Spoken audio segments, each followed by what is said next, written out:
You saw alien ships. Yeah. Dive into the enigmatic world where science meets the unexplained. There's been an awful lot of misinformation. If you don't know what's going on, you might like to find out. Bob Lazar, a name synonymous with Area 51 and alien technology, catapulted the mysterious element 115 into public consciousness. Ran on element 115, and there's no evidence that we have this even occurring naturally anywhere on Earth. But was he a herald of hidden truths or a weaver of fantastic tales? Let's unravel the story. Bob Lazar, the man who told the world.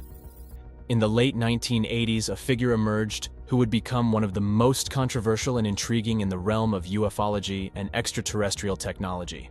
Bob Lazar claimed to have worked on reverse engineering alien spacecraft at a secret site near Area 51, known as S4. His assertions, particularly about the existence and use of element 115, Moscovium, as a power source for these crafts, have sparked debates, skepticism, and fascination for decades. Bob Lazar was not a household name until November 1989, when he appeared in a televised interview with investigative reporter George Knapp on Las Vegas local news. Concealing his identity initially, Lazar detailed his alleged work with the United States government on extraterrestrial technology. His background was as mysterious as his claims.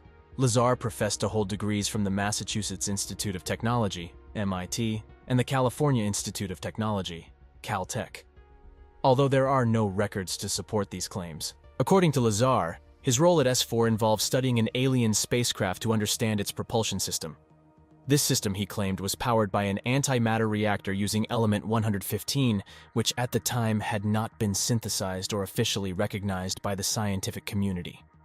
Lazar described the element as the fuel source that allowed for the creation of a gravitational field, enabling the craft to fly and to travel vast distances through space at incredible speeds. Lazar's claims brought the then theoretical element 115, later named Moscovium in 2016, into the limelight. Scientists had predicted the existence of element 115, but it was not synthesized until 2003 by a team of Russian and American scientists. While Moscovium's properties did not exactly match Lazar's descriptions, most notably, its instability and short half-life, the mere existence of the element added a layer of intrigue to his assertions. Critics of Lazar point to the lack of verifiable evidence of his education and employment at S4, alongside the technical implausibility of his claims. The absence of any publicly known stable isotopes of element 115 that could function as described in Lazar's alien propulsion system casts doubt on the feasibility of his story. Moreover, Lazar's descriptions of the alien craft and its operations have been critiqued for lacking consistency with known physical laws. Despite the skepticism, Lazar's story has had a significant impact on popular culture and the UFO community. He is considered by some as a whistleblower who exposed one of the government's most closely guarded secrets. His interviews have been viewed millions of times on the internet, and he has been featured in documentaries, books, and conferences discussing alien technology and government secrecy. Today, Bob Lazar remains a polarizing figure. To some, he is a courageous figure who brought the world's attention to the possibilities of advanced extraterrestrial technologies and the existence of UFOs. To others, he is a fabricator who capitalized on the public's appetite for the unknown. Regardless of one's stance, Lazar's narrative has undeniably contributed to the discourse on extraterrestrial life and technology, pushing the boundaries of what we believe is possible and challenging us to question the known confines of science and technology. Element 115, unpentium to Moscovium. Element 115, known as Moscovium, embarked on a remarkable journey from theoretical speculation to a defined seat at the periodic table's Grand Assembly. This journey not only underscored the meticulous pursuit within the realm of scientific inquiry, but also highlighted the profound implications that such discoveries hold for our understanding of the universe and the potential technologies of the future.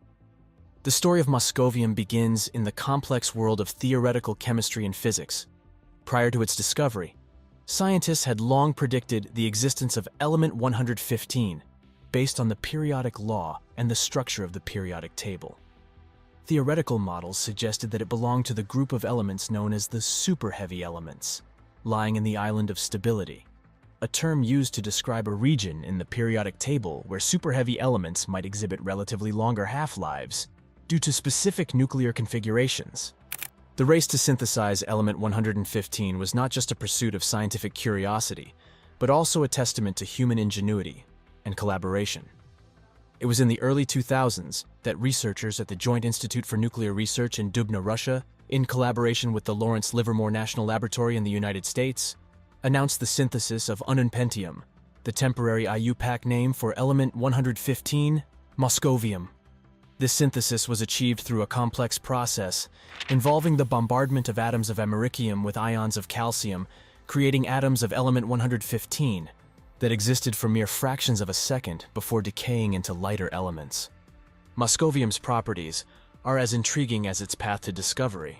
With an atomic number of 115, it is characterized by its extreme instability, existing only in laboratory conditions before rapidly decaying.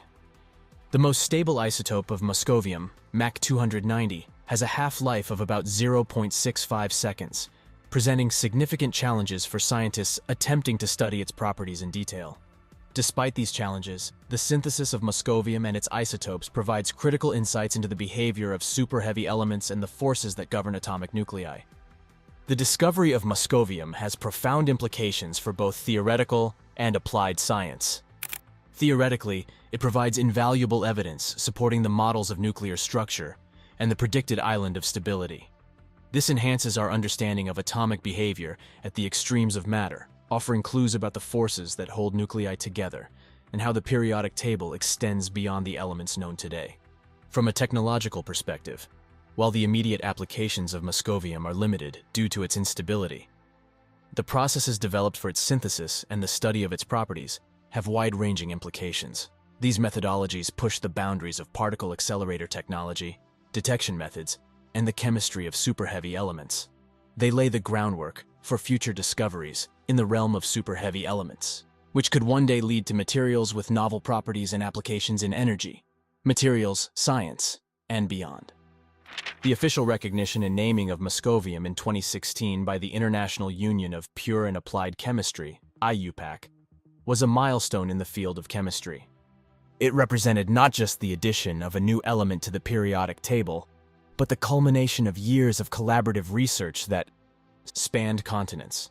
The name Moscovium, honoring the Moscow region and its contributions to the field of science, is a testament to the global nature of scientific discovery. In the context of Bob Lazar's claims about the use of element 115 in alien technology, the discovery of moscovium offers a fascinating footnote. While the scientific community has not found evidence to support Lazar's specific assertions regarding the element's properties or applications in extraterrestrial propulsion systems, the very existence of moscovium captivates the imagination. It serves as a reminder of the vast unknowns in science, where today's theoretical elements become tomorrow's subjects of study and, perhaps one day, the foundation of new technologies. The science of UFOs, separating fact from fiction. The discourse surrounding unidentified flying objects, UFOs, occupies a nebulous space between skepticism and belief, where the pursuit of empirical evidence meets the allure of the unknown. The scientific community, traditionally rooted in empirical evidence and reproducible findings, approaches the UFO phenomenon with caution, emphasizing the need for verifiable data.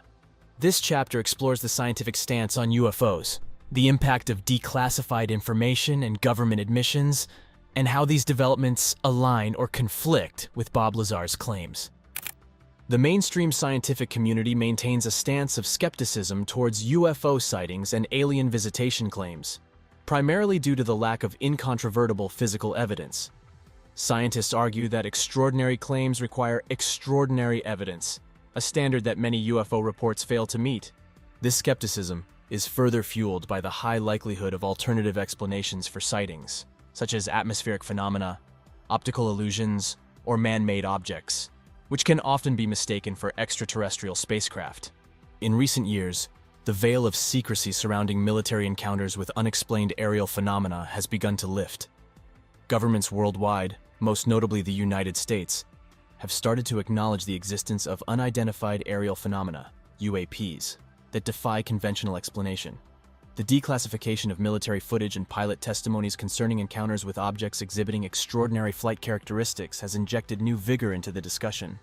These admissions do not confirm the extraterrestrial origin of these objects, but acknowledge that there are observations that currently lack a comprehensive explanation.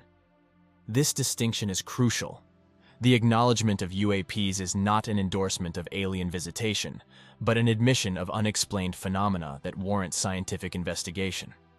Bob Lazar's narrative about reverse engineering alien spacecraft at Area 51 and the use of element 115 as a propulsion mechanism finds both indirect support and significant contention within the context of recent disclosures. On one hand, the government's acknowledgement of UAPs provides a backdrop that makes Lazar's assertions appear less far-fetched than they might have seemed decades ago. It suggests that the military and government agencies take the possibility of advanced, unidentified aerial technologies seriously, which could be seen as aligning with Lazar's claims of secret projects. On the other hand, the scientific scrutiny applied to Lazar's specific allegations about alien technology in element 115 reveals significant gaps. There is no publicly available evidence to support the existence of an anti-gravity propulsion system, or that Moscovium, element 115, has been used as Lazar described. The properties of Moscovium, as scientifically understood, do not match Lazar's description, particularly regarding its stability and potential as a fuel source for interstellar travel. The evolving narrative around UFOs and UAPs underscores the importance of scientific methodology in investigating the unknown. Scientists advocate for systematic observation, data collection, and analysis as the means to understand UAPs. This approach seeks to separate fact from fiction, identifying natural or human-made causes for sightings and isolating truly unexplained phenomena for further study. Recent initiatives, such as the Pentagon's UAP Task Force, represent a concerted effort to bring scientific rigor to the investigation of unidentified aerial phenomena. By compiling and analyzing data from credible witnesses and sophisticated tracking equipment, these efforts aim to provide a clearer picture of what is being observed and to identify potential threats to aviation safety and national security. The scientific investigation of UFOs and UAPs does not validate nor refute Bob Lazar's claims directly. Instead, it highlights the complexity of exploring phenomena that exist at the fringes of current scientific understanding. Lazar's narrative, fascinating as it may be, remains unsubstantiated by the kind of evidence that scientific inquiry demands. However, the recent shift towards more openness and the application of scientific principles to the study of UAPs is a positive development.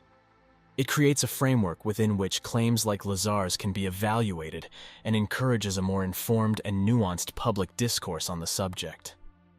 The physics of anti-gravity. Is interstellar travel possible? The concept of anti-gravity and interstellar travel captivates the imagination, offering visions of a future where humanity transcends the confines of Earth to explore the cosmos.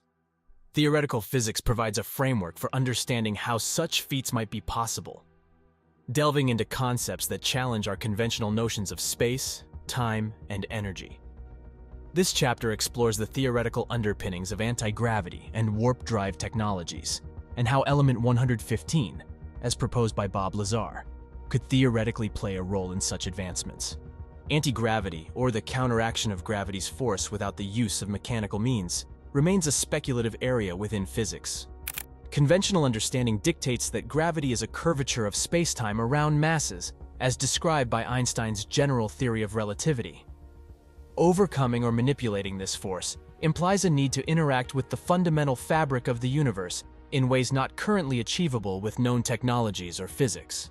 One of the most tantalizing concepts for achieving faster-than-light travel is the warp drive, a theoretical proposition that involves bending or warping space-time itself.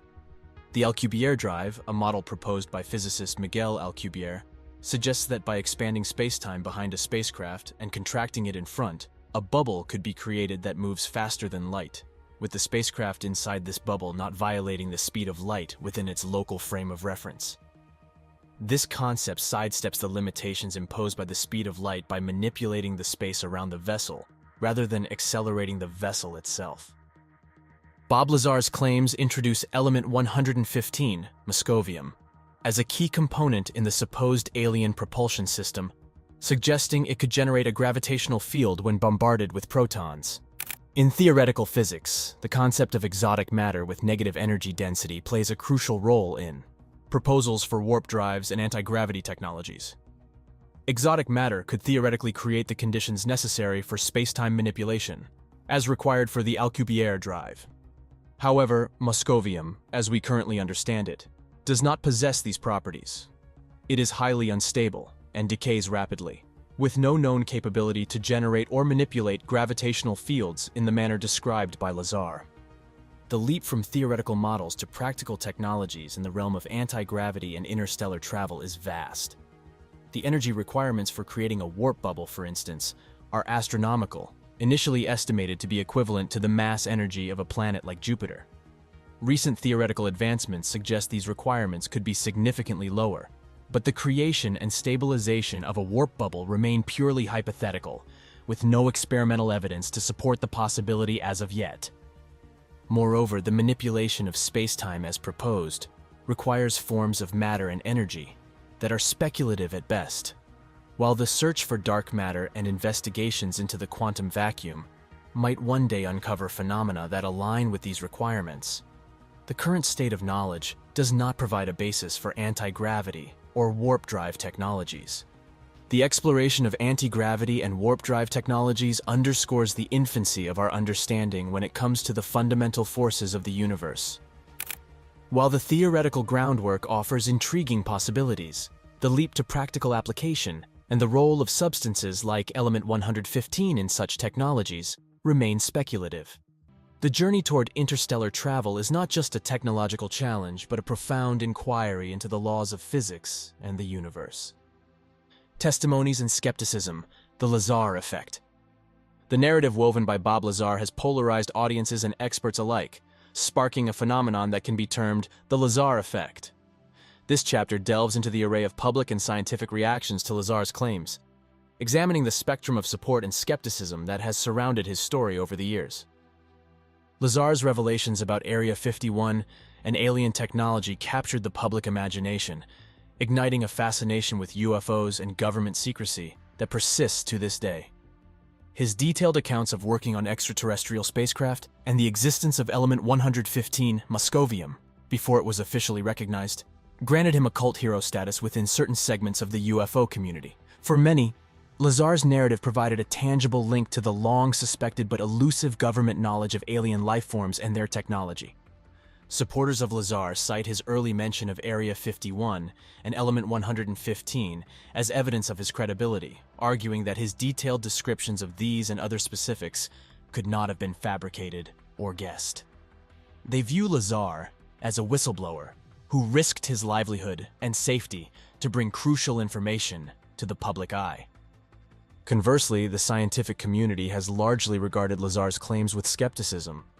Critics point out the lack of verifiable evidence supporting his educational and professional background, noting discrepancies in his recounting of events and the absence of any corroborative testimony from individuals with verifiable connections to his alleged work at Area 51.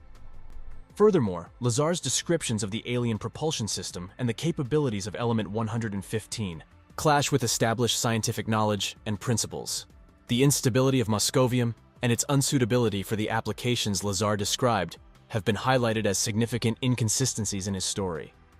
The manner in which Lazar's story was disseminated, initially through televised interviews and later via internet platforms, played a crucial role in shaping public perception. The sensational nature of his claims, coupled with the era's growing mistrust in government secrecy, provided fertile ground for his story to spread.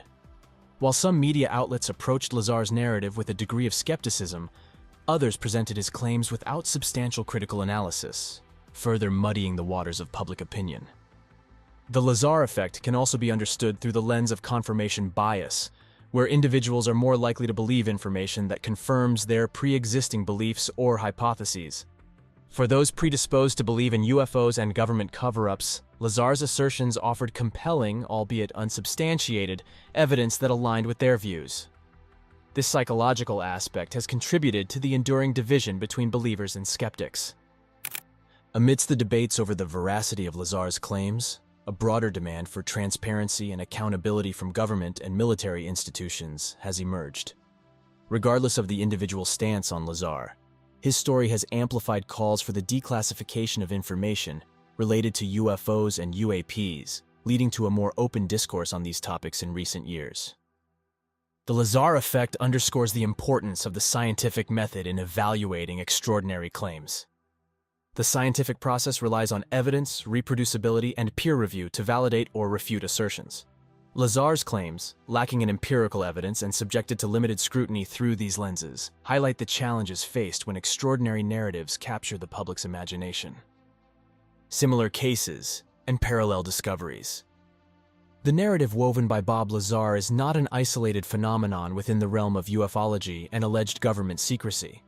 Over the years, several other individuals have come forward with claims of insider knowledge about extraterrestrial technology, secret government projects, and encounters with unidentified flying objects. This chapter explores some of these cases, drawing parallels and contrasts with Lazar's revelations and examining their impact on the discourse surrounding UFOs and alien technology. One of the most notable figures in this context is Philip Schneider, an engineer who claimed to have worked on constructing deep underground military bases, DUMBs, that housed extraterrestrial technology and beings. Schneider alleged encounters with alien species and detailed battles between humans and aliens deep beneath the Earth's surface. While Schneider's claims lack substantial evidence and have been met with skepticism, they echo Lazar's narrative in terms of alleging deep government secrecy and the existence of alien technology. Paul Benowitz, an electronics specialist, became convinced that he was intercepting communications from alien spacecraft while monitoring military frequencies in the 1980s. His investigations led him to believe in the existence of a secret underground base near Dulce, New Mexico, where humans and aliens worked together on sinister projects. Although it was later revealed that Benowitz had been fed false information by the Air Force Office of Special Investigations to distract him from sensitive military projects, his story contributed to the lore of secret government alien collaborations and has parallels with Lazar's Area 51 claims.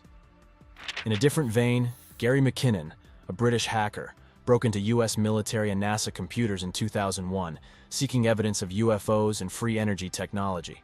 McKinnon claimed to have found evidence of a secret space program called Solar Warden, which allegedly involved a fleet of spaceships protecting Earth from extraterrestrial threats. McKinnon's case is distinct in that it involved digital evidence, though no conclusive proof of his claims was ever presented. His actions highlight the lengths to which individuals will go to uncover supposed secrets about UFOs and alien technology. Edgar Mitchell, an Apollo 14 astronaut and the sixth man to walk on the moon, publicly expressed his belief in the existence of extraterrestrial life and the cover-up of UFO encounters by governments worldwide. Mitchell's status as a respected astronaut lent a unique credibility to his claims, though he did not present direct evidence of his assertions. His willingness to speak openly about UFOs and alien life forms a compelling parallel to Lazar's narrative, suggesting that individuals from diverse backgrounds and with varying levels of access to classified information have reached similar conclusions about extraterrestrial phenomena. The cumulative effect of these and other whistleblowers and alleged leaks within the UFO community has been a persistent questioning of official narratives regarding unidentified flying objects and extraterrestrial life.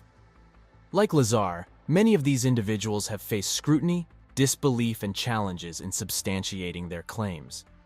Yet their stories contribute to a broader narrative that suggests a complex relationship between government secrecy, advanced technology, and potential extraterrestrial interactions. The challenge in evaluating the claims of Lazar and other whistleblowers lies in the inherent difficulty of verifying stories that, by their nature, involve highly classified or non-public information. The scientific community's demand for empirical evidence and reproducibility stands in contrast to the anecdotal and often unverifiable nature of these accounts. As such, the discourse around UFOs and alien technology remains a contentious field, where belief and skepticism coexist in a delicate balance.